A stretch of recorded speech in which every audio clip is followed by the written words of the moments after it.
Alrighty, folks, how are you doing today? I'm going to show you mine. Maybe you should show me yours. Today, we're going to talk about productivity stacks. That sounds so cool, doesn't it? But what I really mean is, what do I use to keep productive, to keep on top of all of the things that I have to do and not get myself stressed out? Before we carry on, my name is Lee Matthew Jackson, and you are joining me live. If you are joining me live, hit me with some emojis. If you're watching the replay, type in the words replay so that I know you came and stalked me later. That's freaking awesome. You're amazing. During this live stream, I would love to know from you what your productivity stack is. Number one, do you agree with any of the tools I have shared? And number two, what tools do you use? I would just like to switch camera and say hi over there because I have a new toy. That is freaking amazing. I've got a button down there that I can click on. So the first one is Airtable. You'll have heard me talking about Airtable now for at least 2 years. Airtable is so freaking good for data management and for planning. I haven't changed product. I'm one of those people who does get a product, get excited about it, and then get bored of it eventually. But Airtable is that one application that I just cannot lose. It's become an absolute integral part of our business. You can see here a whole load of different options that are available to you. You can do content calendar, you can do project tracking, you can do campaign management. There is all sorts of stuff you can do with the data. We have used this system to manage our social media, to manage our events. That's both the digital events that we've done online as well as the physical events that we've done. This has also been used for creating quotes for our clients, as well as invoice management and so much more. If you go ahead and check out the YouTube channel, you will see on there all of the content that we've put out about Airtable. So be sure to go ahead and check that out. The second one is Microsoft Teams, and I'm just receiving messages saying that there may be an issue with the live stream. So let me go ahead and double check that we are live. Yes, we are live. I see it indeed. That's good to know. Right. Sorry. Let's get back onto the program. Sending the message back. The next one is Microsoft Teams. You can check that out over on Microsoft.com/all of that. Just type in Microsoft Teams into Google. You will find it. Microsoft Teams for us has been absolutely invaluable because it integrates with everything. It integrates, first of all, channels, so we can have channels just like we can with Slack. It also has chats, so we can have chats. We can do group calls just like Zoom, as well as send invites out to clients and give them a telephone number, etc. So it eradicates Zoom and all that sort of stuff. It also has a wiki in there, so we can store all of our processes in. It integrates with our calendars, so we can we've got our calendars. We can integrate with our calendar. We know what we're doing. We know what each other is doing. It also integrates as well with the time management platform as well, which allows us to manage our staff and who's doing what, who's working what hours, when holidays are, etc. So within Teams, it pretty much contains everything in our business that we need to know. Now, we were using the to-do option of Microsoft, which I do sometimes use internally for a few things, especially when I'm flagging emails inside of Outlook.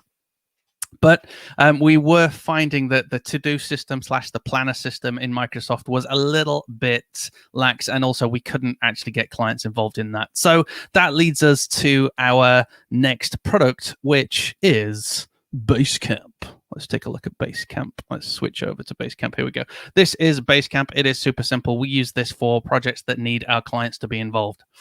So we'll have an internal project if we're working on something internally that's nice and simple, and we can just group all of our checklists together and update all of our documentation, our access details, etc., all in one place. Equally, we love this for client access because that means that we can give the clients a client view and give them a checklist of things that they need to provide, so they can see what's going on, they can have a project overview, and they can submit content and information if they need to be a part of it. Basecamp in the old days used to be ridiculously complicated, used to send you millions and millions of notifications, and clients utterly hated it. So the way we utilize this is a much simpler way where we do all of the hard work and all of the heavy lifting in the back end, and then we give some real simplified views for our clients. Isn't that amazing? I think it is too. So, folks, there is one more that will probably surprise you. Yes, I use Outlook for email. Yes, I use Microsoft Office and all of that good stuff.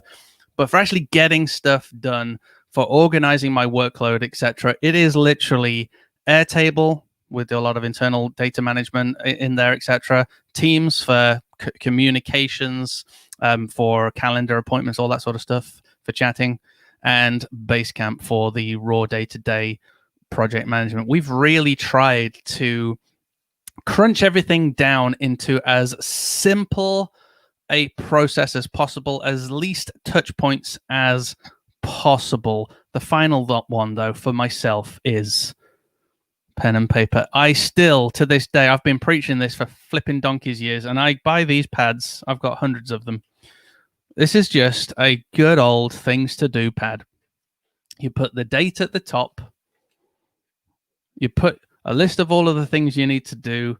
You put little numbers in there to let you know what priority they are, what needs to be done first, etc. You can throw a few goals in there and a few other notes. Nice and simple. And what I do, just for my sanity, is anything I know I need to action on a day-to-day basis gets written down on here. So if I've looked at Basecamp, I can see there's some tasks in there on Basecamp I need to work through. I will write on here, work through tasks on Basecamp, and I'll put the Basecamp project name as well, so I know where I'm going.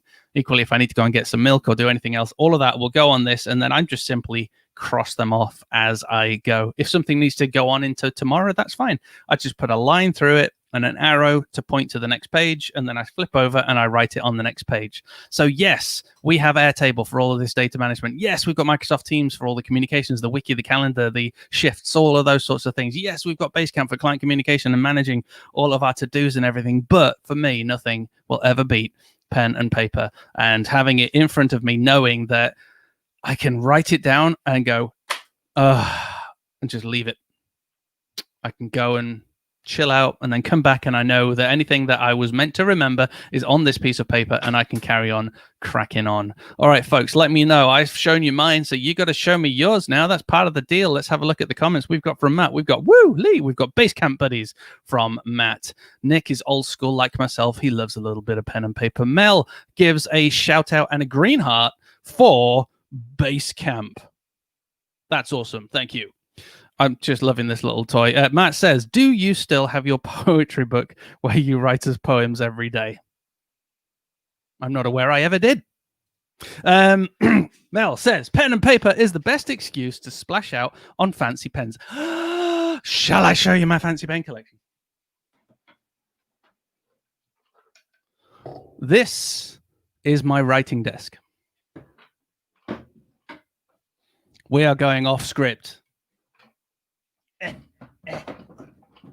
Writing desk, yes. And in this writing desk are some incredible pens. I wonder if you can see more from that angle. Oh, look, you can see from this angle all sorts of junk in here. It's not very organized. But I've got all sorts of different pens for...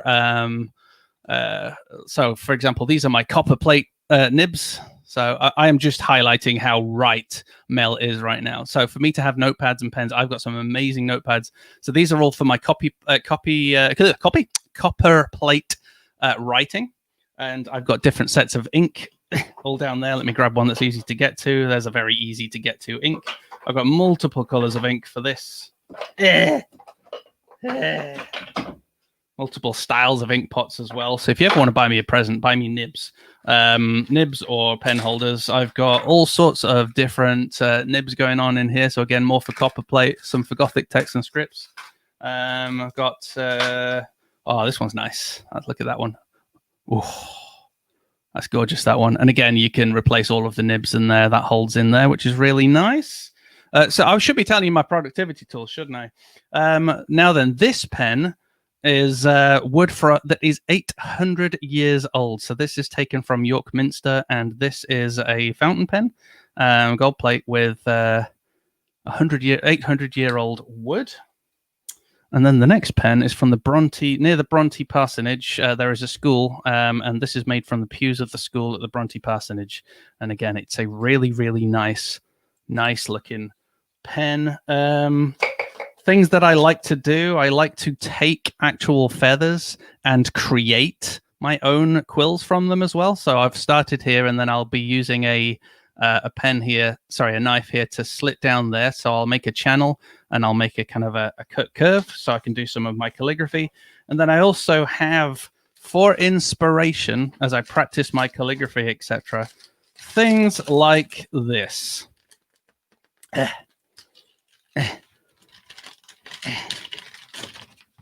I did not do this.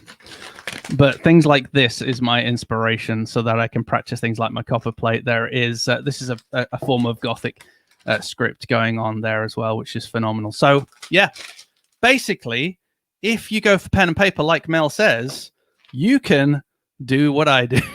No, just get a biro and a flipping notepad. You don't have to go that far. But that was fun to show you that. You get a little bit of a preview of what goes in. So this is my biggest productivity booster, along with all of the mess that I've now got on my desk that I'm going to have to tidy up down here, which is awesome. Hey, look, I got a little message from Chris Tucker and a signature there. And James Rose bought me that all the way from Australia. Thanks, buddy. You are really, really cool. So anyway, where was I? Let's keep going through the comments.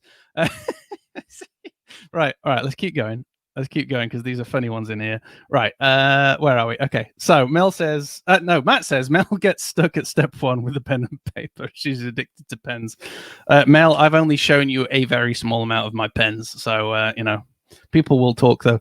Still waiting for the rotary phone to ring. That's a pull style. I've got to get a converter to convert it to tone dial so that I can actually make calls with it. So I can receive calls. I just can't make calls with it.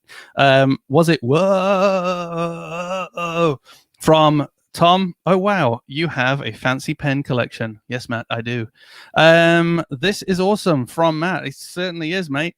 Copper plate nibs for life. Yes, I'll show you one of my most unusual ones, Mel.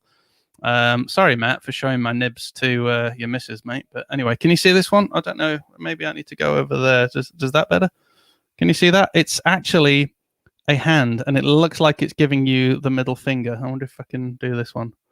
We can find a, there you go. That's actually a hand, which is freaking awesome. One of my most favorite. Oh, I'm back. One of my favorite nibs. Nick says, on topic, Nick says, click up for projects Todoist to track individual tasks, then coordinate my day in Sun. I actually thought you said Satsuma, like an orange. Can you put a link to whatever that was? I think that might be that thing that I can't use because it needs Google Calendar. And then I write specific things that I am doing on paper. We've got something from Thomas. It's Frenchy. I'm having too much fun with this stream deck. You realize that we're going to need a whole extra video on the pens and ink now, mate. Yeah, no problem. I can even show you how to do some calligraphy. If you want to like up your games and create contracts like this that convert, then you can sign up to my new course. My new calligraphy course. Nick says, I don't even know how you'd use those things. Right, mate. It's really simple. You get this. This is your. This is essentially your pen holder, like this. There's a nice fancy holder. You get this bad boy. This is your nib. Underneath. Oh, where's the other pen gone? Underneath the nib is just. You can just see this underneath. You've got like a little. I've forgotten what they're called, but that helps to store the ink. And then as you dip the ink.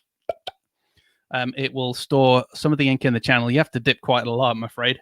No puns, please, Matt. I know you're thinking something. And then to create things like this fancy script that you can see here, you actually have to press hard at certain points and then raise the nib. There are other pens I have in the collection which actually have, which have flat nibs. So they allow you to make those more Gothic scripts, etc., etc. Is this one? This is just a very basic. No, that's not an example. I don't know where the rest are. Anyway, Matt says, I love your nibs, you flirt. Mel says, these are amazing. This is what I was laughing at. Lovely looking nibs. You meant nips, mate. I know you meant nips. Did not expect you to have a fancy pen collection. This is mental, all and gloriously brilliant, by the way. Thank you. Oh my gosh, this is going insane. We've still got lots of comments. This is the longest comment thread. We've got Lee unleashed his freaky side and a wow from Mel. Literally unlocked DLC for Lee. New Games Plus. Oh my gosh, you guys, you're cracking me up. What if...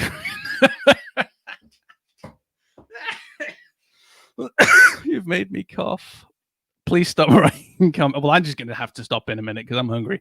I'm also meeting my mate. Yeah, that new podcast. Calligraphy on Twitch would be very smart. I could do some calligraphy, and we are getting lots. Ha! Let's skip right to the end. Tanya says, I am not productive today. It is my birthday. Happy birthday to you. Happy birthday to you. Happy birthday, dear Tanya.